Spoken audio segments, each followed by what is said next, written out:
Pronounce क्या होते हैं, चलिए हम अभी आपको बताते हैं।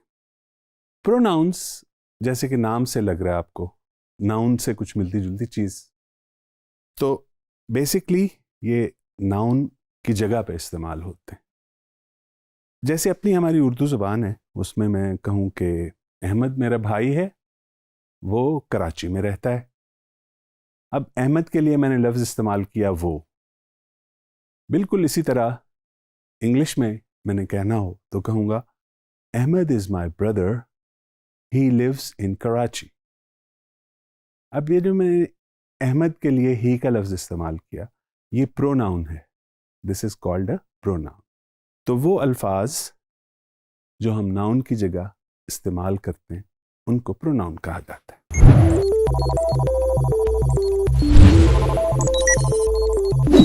तो इनकी कुछ टाइप्स हैं, इनकी कुछ कैटेगरीज हैं।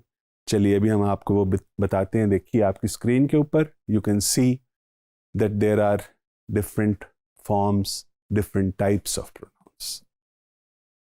सबसे पहले हम कहते हैं सब्जेक्टिव प्रोनाउंस। सब्जेक्टिव प्रोनाउंस क्या हैं? वो प्रोनाउंस जो हम सेंटेंस के अंदर सब्जेक्ट की जगह पे इस्तेमाल करते हैं। अच्छा, जैसे मैंने बोला था Ahmed is my friend, he lives in Karachi. He जो लफ्ज है ये प्रोनाउन अहमद के लिए मैंने यूज किया। अब ये सब्जेक्ट की पोजीशन के ऊपर है, वर्ब से पहले वाली जो पोजीशन होती है वो सब्जेक्ट की होती है। तो जो सब्जेक्ट की पोजीशन के ऊपर है उसको हम कहते हैं सब्जेक्टिव प्रोनाउन। अच्छा, फिर जो ऑब्जेक्ट वाली पोजीशन है जिसमें कोई नाउन की जगह प्रोनाउन हमने यूज करना है और वो ऑब्जेक्ट है, तो उसकी शक्ल बदल जाती है। ही को हम हिम में चेंज कर देते हैं। जैसे Ali wrote him a letter. Ali wrote he a letter नहीं, अली ने उसको खत लिखा, ही नहीं, Ali wrote him a letter. तो ये जो राइट के बाद है ऑब्जेक्ट की पोजीशन पे है, तो उसकी शक्ल बदल गई। उर्दू में इतनी ज़्यादा वैरायटी हमें नहीं मिलती, जबकि इंग्लिश में आप गौर करें तो बहुत ज़्यादा फॉर्म्स हैं, स्ट्रक्चर इनका काफ़ी वसी है। तो इसके अलावा भी दो फॉर्म्स हैं, उनको कहते हैं पोजेसिव फॉर्म, जो आपने अगर मलकियत बतानी हो कि I own this place, I own that house, तो आप कहेंगे दिस इज़ माई हाउस, ये मेरा घर है। आई के लिए ये नहीं कहेंगे दिस इज आई हाउस, बल्कि क्या कहेंगे, ये मेरा घर है, दिस इज माई हाउस, माई। फिर हम कई दफा किसी बात को जोर दे के कहना चाहते हैं, एम्फसाइज करना चाहते हैं, स्ट्रेस करना चाहते हैं, तो फिर किसी को कहना हो कि मैंने खुद खत लिखा, मैंने खत लिखा, मैंने खुद खत लिखा, बस इसमें आप क्या बताने की कोशिश कर रहे हैं, हाईलाइट कर रहे हैं कि वाकई आपने लिखा। तो उसके लिए माई सेल्फ, आई के लिए माई सेल्फ यूज किया जाए, तो वो रिफ्लेक्सिव या एम्फेटिक शक्ल उसकी कहलाती है। ये तो 4 केसेस हो गए।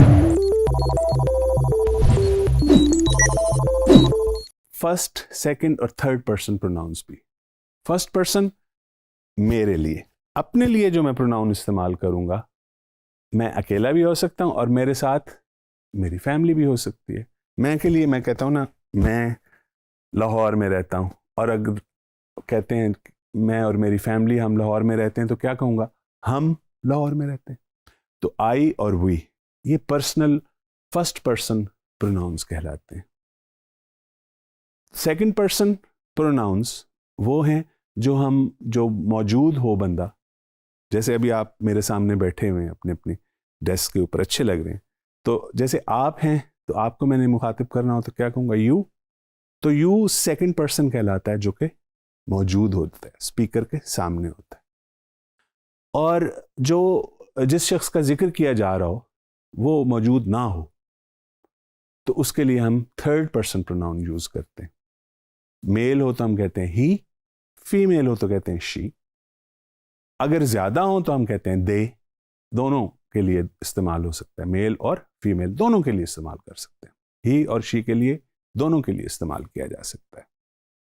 तो ये third person pronoun. Non living things के लिए इट हम यूज करते हैं, और प्लूरल अगर हो, एक हो तो इट यूज करते हैं. I have a cat, it has black colour. So it is for the cat. Non living या नॉन ह्यूमन थिंग्स जो हैं उनके लिए हम यूज कर सकते हैं इट. अगर एक से ज्यादा हो तो फिर हम उनके लिए दे, जो कि वैसे भी थर्ड पर्सन में प्लूरल है ना, ही, शी और दे. इसी तरह ये दे नॉन लिविंग और लिविंग दोनों चीजों के लिए इस्तेमाल किया जा सकता है, लेकिन ही और शी सिर्फ और सिर्फ ह्यूमन बीइंग्स के लिए. तो ये एक इंट्रोडक्शन था प्रोनाउंस के बारे में. चलिए कुछ प्रैक्टिस के लिए आपके सामने सेंटेंसेस हैं, उनको देख लेते हैं. Fill in the blank type, इनमें आपने फिल करना है कि यहाँ पे क्या लग सकता है. Let's look at the those sentences. Dash made a cake. Dash की जगह आपने फर्स्ट पर्सन प्रोनाउन यूज करना है. आप कर सकते हैं आई मेड अ केक, या आप कह सकते हैं वी मेड अ केक. उसके बाद देखिए डैश इज राइडिंग बाइसिकल, तो उसकी Ali is riding a bicycle. अब अली है तो हम उसकी जगह क्या यूज कर सकते हैं, he is riding a bicycle. Similarly they play cricket and what are you doing. So ये थोड़ी सी प्रैक्टिस भी होगी, होपफुली आप इसको याद रखेंगे, और जैसे मैं हर बार कहता हूँ कि आप इसको नोट भी कर रहे होंगे. आई एम श्योर आप नोट करेंगे तो आपको हमेशा याद रहेगा.